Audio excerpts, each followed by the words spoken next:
God het vir hom 'n spesiale opdrag gegee. Gaan sê vir die mense van Ninive, hulle moet ophou stout wees. Wat het hulle dan gedoen? Het hulle koekies gesteel? En hoekom moes Jona dit vir hulle sê? Kon God nie net 'n WhatsApp stuur nie? Jona was 'n profeet. Hy moes God se boodskap bring. Daar was nie selfone in daardie tyd nie. Maar hy het besluit om te vlug. Hy klim op 'n boot en vaar in die teenoorgestelde rigting. Dis soos om na die koekwinkel te gaan, toe jy moet kerk toe gaan. Maar wag. God kan ons alles sien.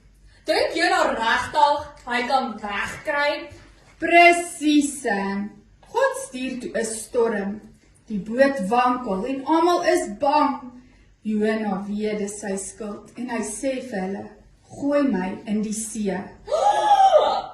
Hulle het hom in die see gegooi? Dis rof. Ek sou in my bed weggekruip het. Toe hy in die water val, kom daar 'n groot vis en sluk hom heel in.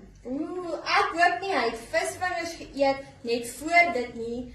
Eeuw. Wat het hy nou binne gedoen? Het hy die vis se ribbes getel? Hy het gebid. 3 dae lank het hy God gevra vir 'n tweede kans en God het dit vir hom gegee. Die vis spoeg hom uit, reg op die strand. Bleh, ek seker hy het so soutsop geruik. En toe het hy na Ninive toe gegaan. Hy was gehoorsaam. Hy het vir die mense gesê, julle moet verander. En hulle het geluister. Ek wil ook luister, maar net as ek nie in 'n vis hoef in te klim nie. Selfde, ek verkies om uit die vis te leer van buite. En so het Jona uiteindelik geluister. Hy het gegaan waar God hom gestuur het, en mense het tot God gedraai.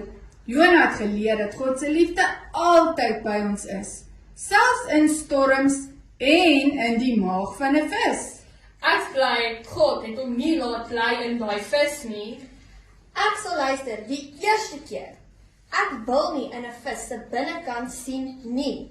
Kom ons bid saam, maatjies.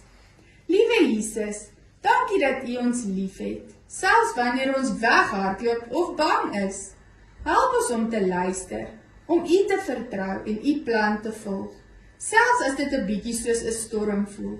U is daar om ons veilig te hou. Amen. Totsiens, maatjies, moenie vergeet, God se liefde is groter as